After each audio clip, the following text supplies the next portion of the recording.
Doing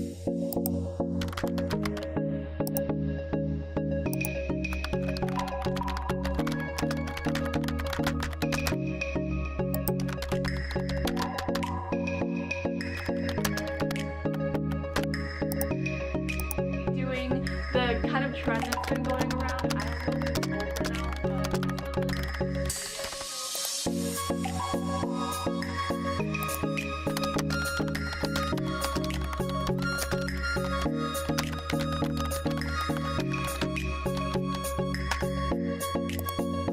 Yo, Chris.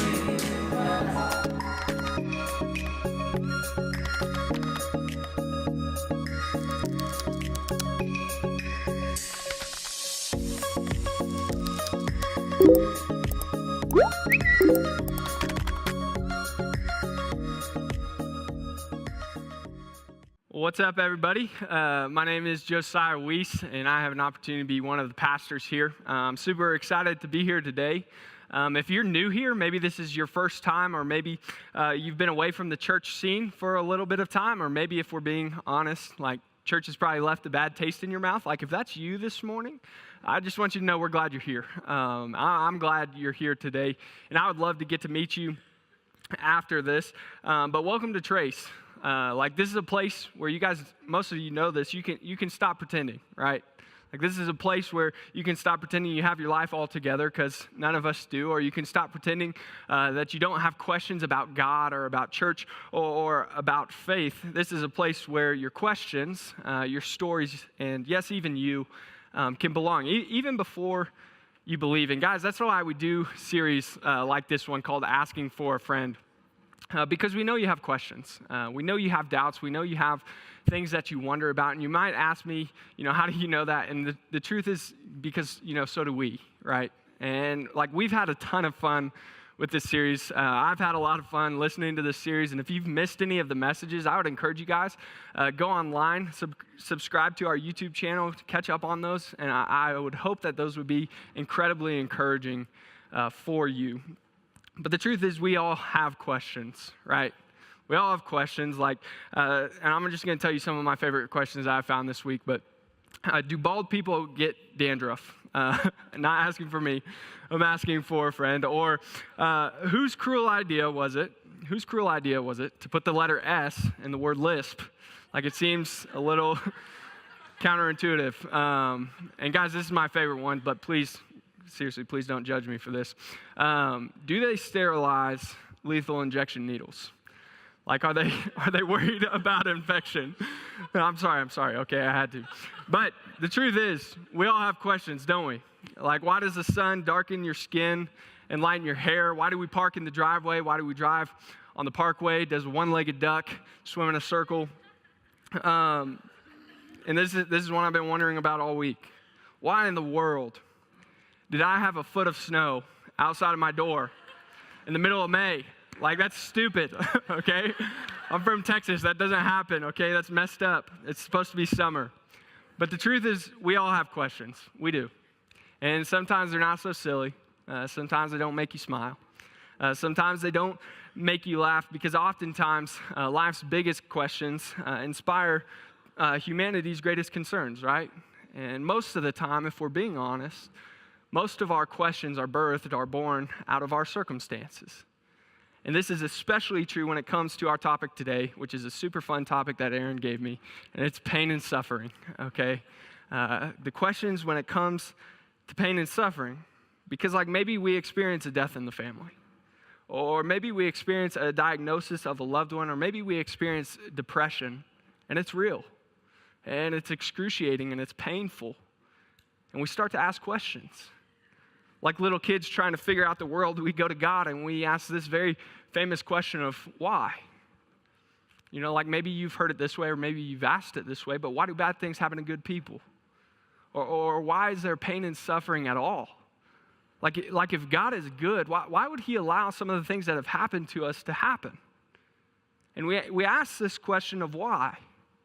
Like why death? Why depression?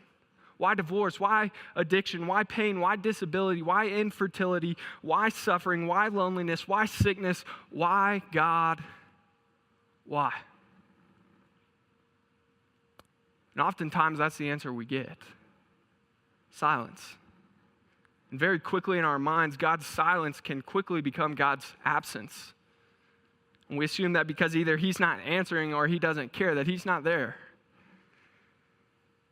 And it's all because we have these questions, especially when it comes to pain and suffering, that we don't get answered properly.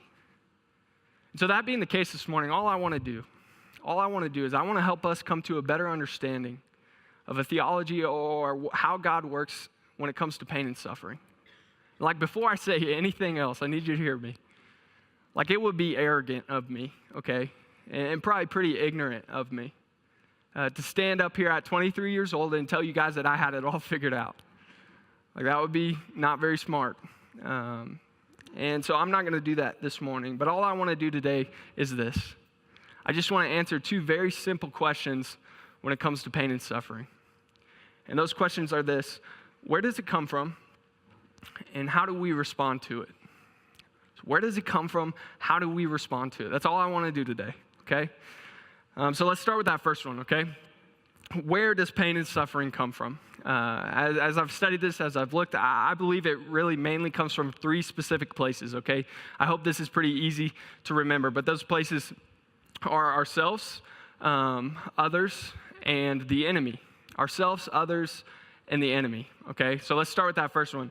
Like, can we just start, and this will probably be hard for me, but it'll probably be good for me too, but like, can we just take a moment for a second and recognize for ourselves that a lot of the pain and suffering that we face can sometimes be our own fault?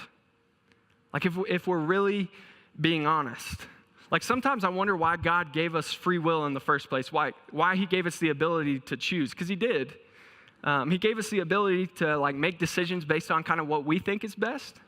But sometimes I wonder if that does more harm for us than good. Because if I'm honest, I can make some really stupid choices. And I don't know if that's the same for you, because I feel like a majority of my life looks a little something like this. Like, you make a decision, you hit the ramp, you think everything's going fine, and then you have this moment, like seriously, like this kind of moment, where you're suspended in the air and you're looking back on the decision you made and you're like, I don't know if that was the best thing to do. And I don't know if you can see his face, but that's the face of regret right there, okay? And like, I have that face often, and you know where he's looking. Like, he's looking like, yeah, I'm going to hit that here pretty quick. And like, that's what our life looks like sometimes. Like, we make decisions, and they're probably not the best decisions, and then we have these moments of regret where we realize, well, pain and suffering is probably gonna follow. Like, anybody in here ever made a mistake before? Yeah, me too. Like, you're in good company, okay? Anyone ever suffered from your own mistakes? Yeah. Why? Because a lot of the times, the pain and suffering that we face can sometimes be our own fault. And it can be a direct result of our poor decision-making abilities. Like, for instance, maybe you stayed in a toxic relationship a little longer than you should have. Like, you knew that relationship probably wasn't good for you, probably wasn't the best thing for you. You may have even had somebody else step into your life and tell you, hey, that probably isn't the best thing for you right now. But you stayed in it.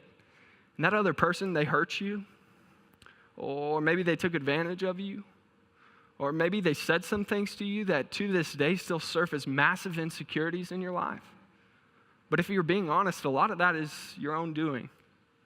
Or you think of like a boss that said something to you, or a family member who did something to you, and rather than responding in truth and grace like we always do, right, we said some things. We burned some bridges, right, and we're starting to feel regret. We're starting to feel remorse, maybe even a tinge of loneliness. But if we're being honest with ourselves, if we choose to set aside our pride for just a second, we'd see the finger of blame pointing at our chests, because we are in control of ourselves and we are the ones making our decisions, right? Because a lot of the pain and suffering that we face is sometimes our own doing. But, you know, there's times where we need to take responsibility for our actions. Like, we get that. But guys, a lot of times it has nothing to do with the decisions that I make, that I have pain and that I suffer, right? Sometimes it's the decisions of others. Like in high school, the most painful thing I experienced, the most suffering I experienced in high school was the death of a friend. When I was a junior in high school, I had a good friend on my football team, a good friend in school, and he passed away. And he died from an overdose on marijuana that was laced with cocaine. And guys, that caused me a lot of pain. Like, that caused me a lot of suffering. It caused me to question God a whole lot. But guys, that had nothing to do with any of the decisions that I was making. But it had everything to do with the decisions that Kit made. And guys, sadly, this happens all the time. Like, just flip on the news any night of the week. Like, I hate this about our society right now, but it seems like every other week, there's either a school, there's a church, there's a mosque, there's a synagogue that's either shot up or bombed. And people suffer. Not based on their own decisions, but based on the decisions of others. You see, free will, it's not free. The ability to choose, the freedom to choose, it's not free. It comes with a cost. And that cost is that sometimes either we make poor decisions or that other people choose evil. And when it comes to pain and suffering, sometimes it's based on our choices, sometimes it's based on the choices of others, but sometimes it's not based on choice at all. It's not based on decisions at all. Sometimes it comes from the enemy. And before I go any further, guys, there's a myth in the church today, okay? There's a myth at large, especially in America, and what I want to do for the next couple minutes is I just want to put it to death. And that myth is this, that life as a Christian is a life without problems. Life as a Christian is a life without problems. Like once I become a Christian, like all my problems just go away, right?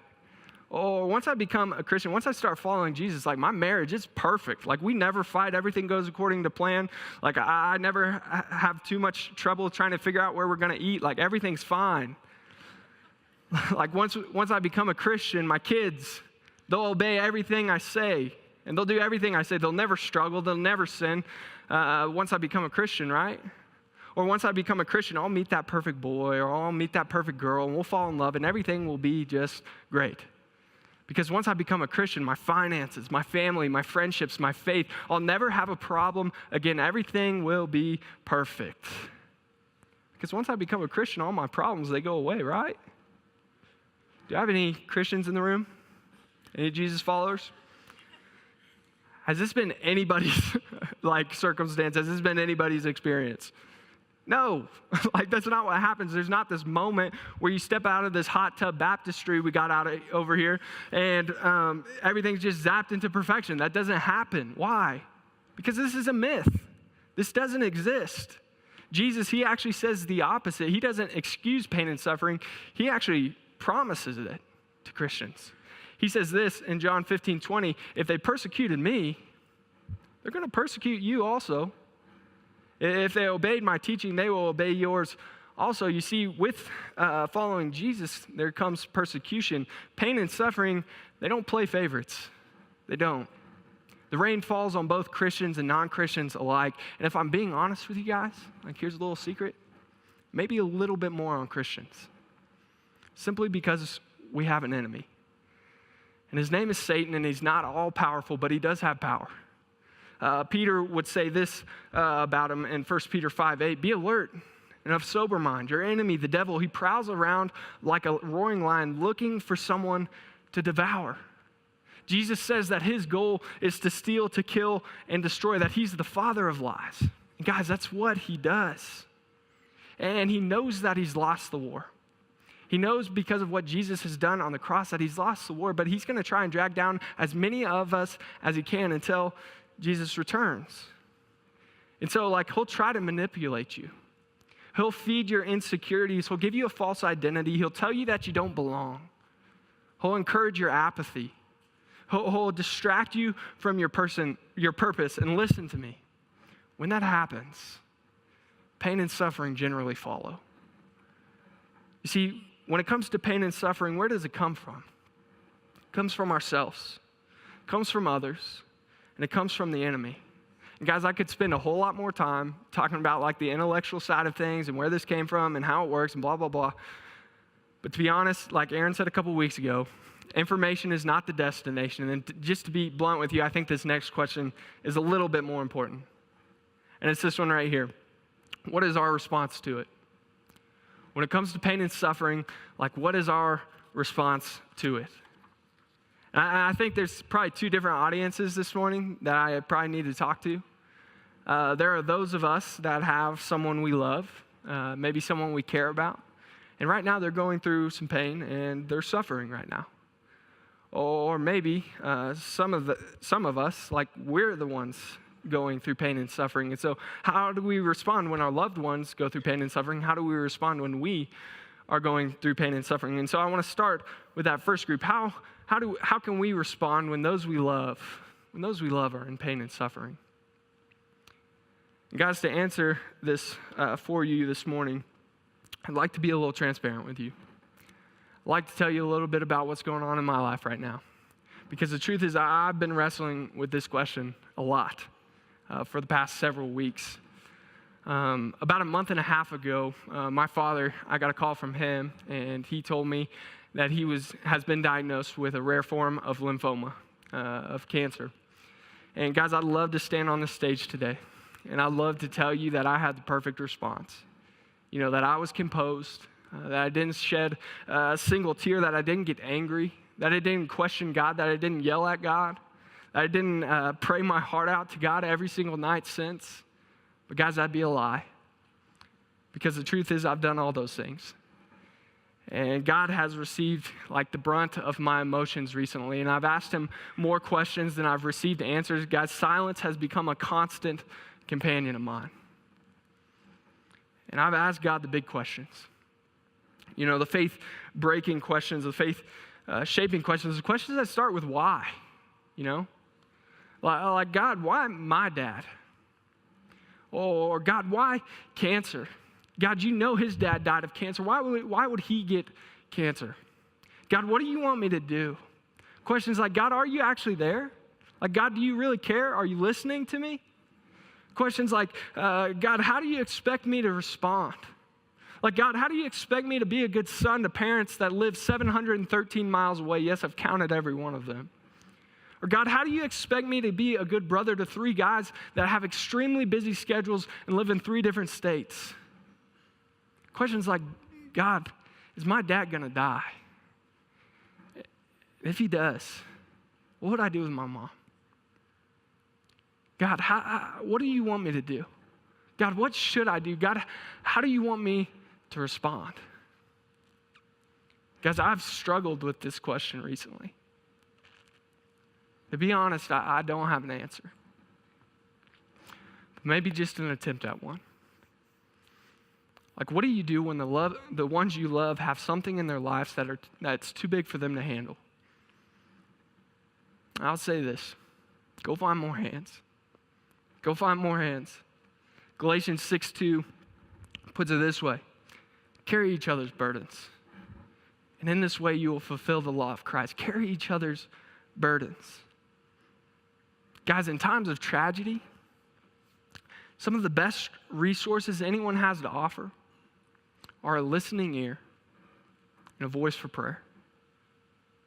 Like when it comes to pain and suffering, people do not need your perspective. They don't. They simply need your presence. When it comes to pain and suffering, people do not need to hear your theology. They don't need you to band-aid them up with the Bible. They don't need to hear your Hallmark card cliches. They don't need your life experience or your perspective. They simply need you to show up, to put an arm around them, to shed a tear beside them, to sit in the crap with them, to love them, and to listen to them. Because sadly, as Christians, we have caused some of the most damage when it comes to taking care of people who are in pain and suffering. Like, we've said some really dumb things in these moments. And we need to be incredibly cautious, especially as Christians, that in our attempt to help people, we're not actually hurting them. And I would say that oftentimes, I would actually probably say most times, there's not a right thing to say. Like, hear me, there are no agendas with hospital visits. There are no to-do lists in the living room, no manuscripts at the morgues. Guys, sometimes the best thing that you can possibly say is nothing at all. Like, sometimes the best thing that anyone can do in any circumstance is to simply listen. When the time is right, to offer up a prayer to a big God. And most times, In my experience, that's all it takes. That's all it takes. Like that's all good and fine, right? For people who are trying to love others who are in pain and suffering, like that's good. We should carry each other's burdens. That's great. But like, what do we do when we're the ones who are in pain and suffering? Like, how do we respond to our own pain and suffering? How do we respond? A couple of weeks ago, I was listening to a podcast, and I heard a story about this guy named Viktor Frankl, okay? And this is what he looks like. And Viktor is an Austrian neurologist, okay, during the time of World War II. And when the war started, he and just like many others were taken to a concentration camp. And what's crazy about him, though, is that throughout the whole war, he managed to survive, this is crazy, 4 different concentration camps, okay? And during his time there, he became fascinated with one very simple question. It's the question that you and I ask all the time. It's the question, why? Like he looked around at the world that he was dying in. He saw the brutal conditions. He saw the malnutrition. He saw the death that truly surrounded him. And he asked a question of purpose. He said, does my pain have a purpose? Does their pain have a purpose? Is there a message inside all of this mess? And what he found was that out of all the people that survived, almost all of them, the people that survived with him had a why behind the reason they survived. There was a reason for them to survive. And he would go on to say this later in life: those who have a why to live can bear with almost any how. They can survive almost any circumstance. And he would go on to call this why a redemptive perspective. He would call it a redemptive perspective. And he would come to find that no matter the circumstance, in any situation, he could find a redemptive perspective, even in a concentration camp. That if he dug deep enough, if he searched hard enough, he could find something that could redeem this situation. And he talked about this conversation he had with another inmate that was contemplating suicide.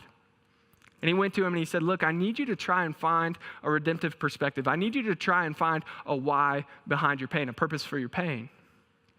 And guys, like, surely there's no redemptive perspective here. Suicidal thoughts within a concentration camp. Like, how could life in a concentration camp outweigh death and potentially freedom from pain? But this is the conclusion that they came to.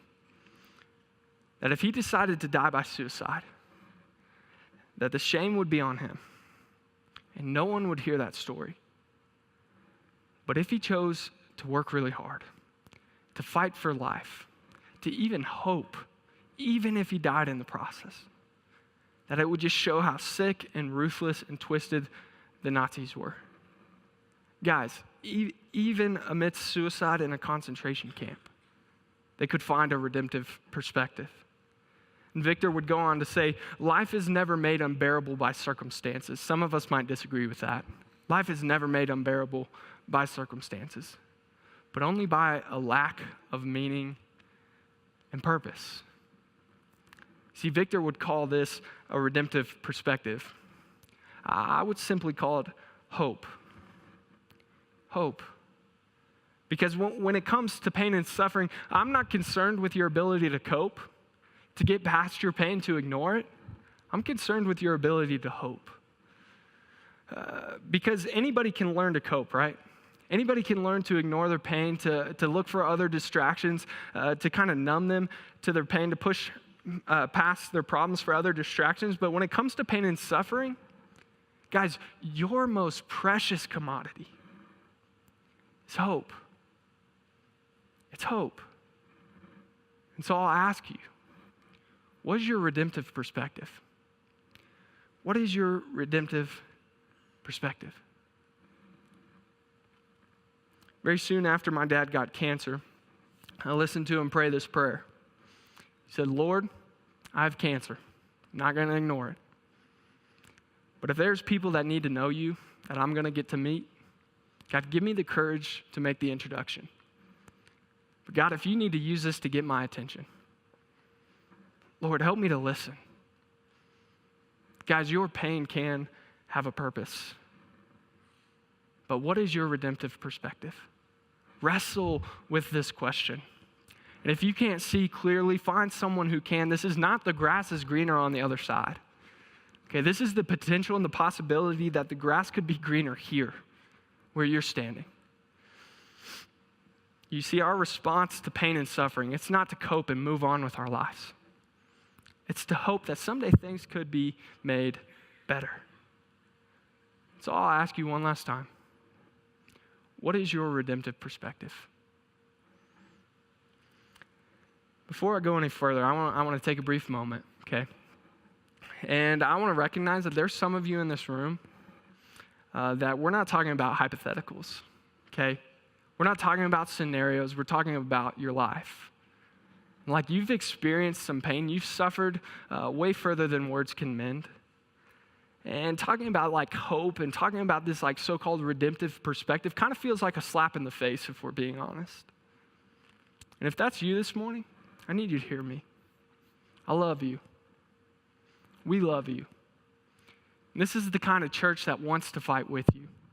This is the kind of church that wants to stand beside you, that wants to go through your pain and suffering with you.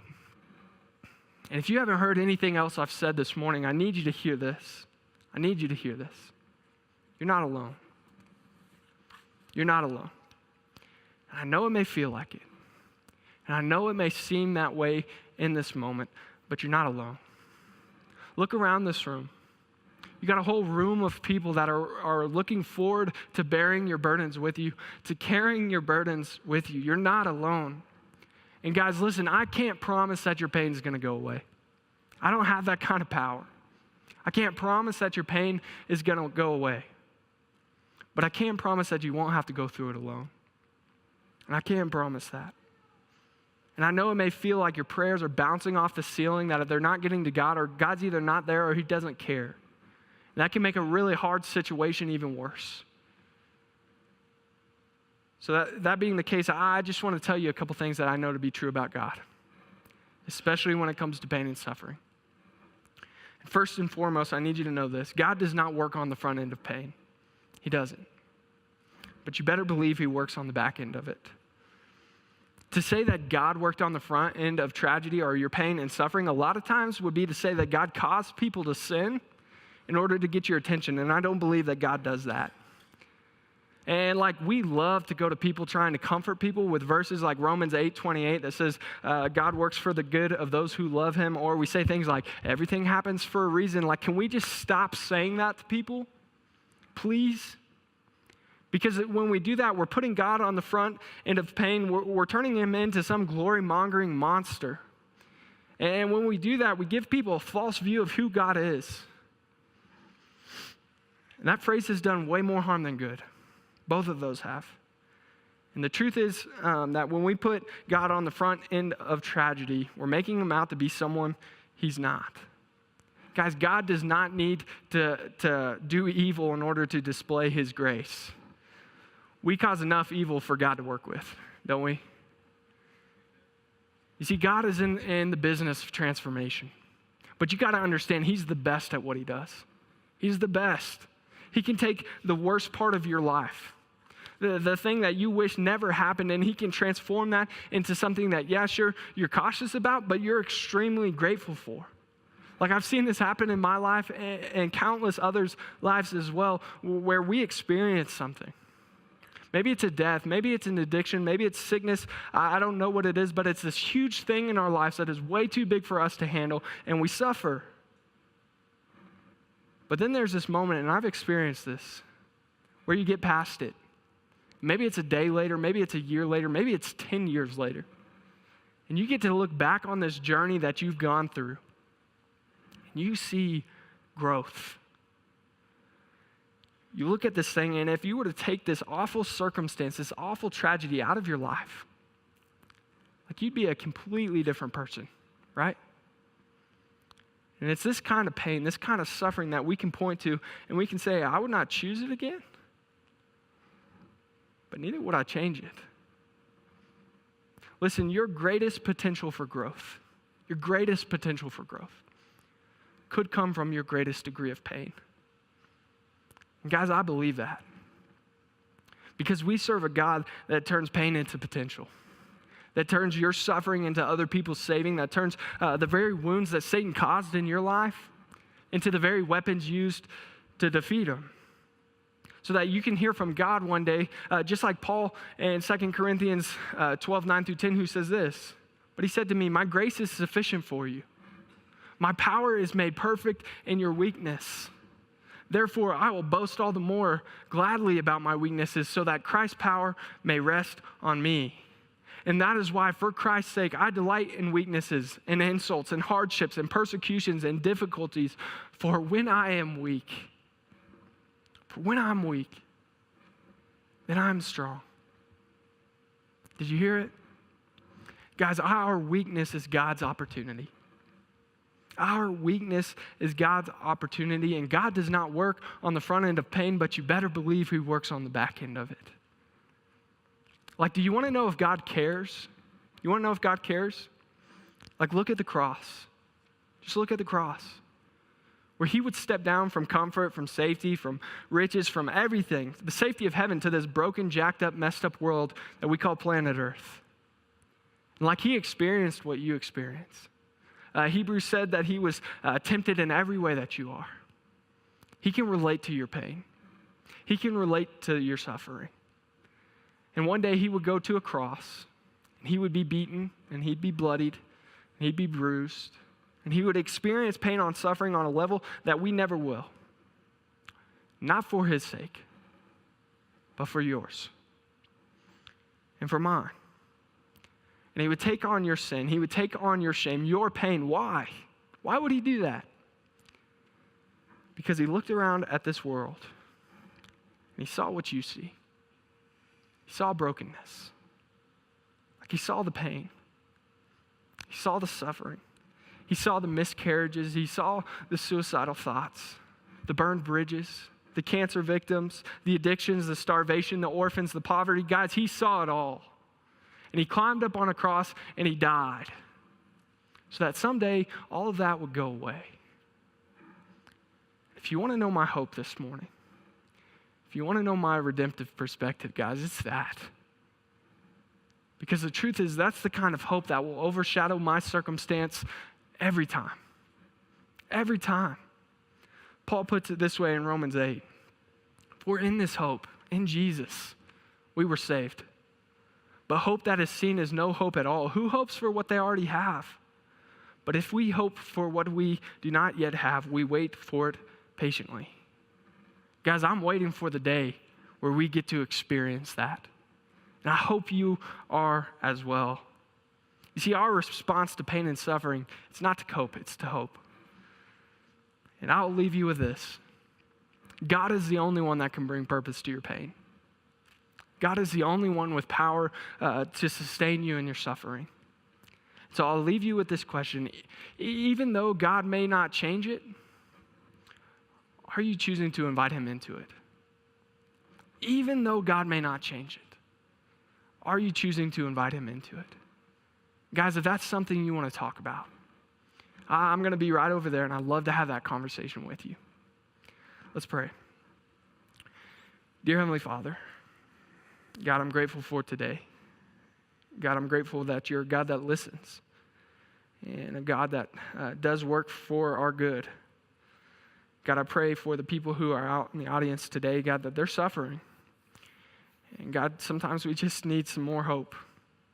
So I pray that You would provide that for us today. I pray, God, that we would be people that walk around this place full of truth and grace, who deliver Your message well. God, we love You.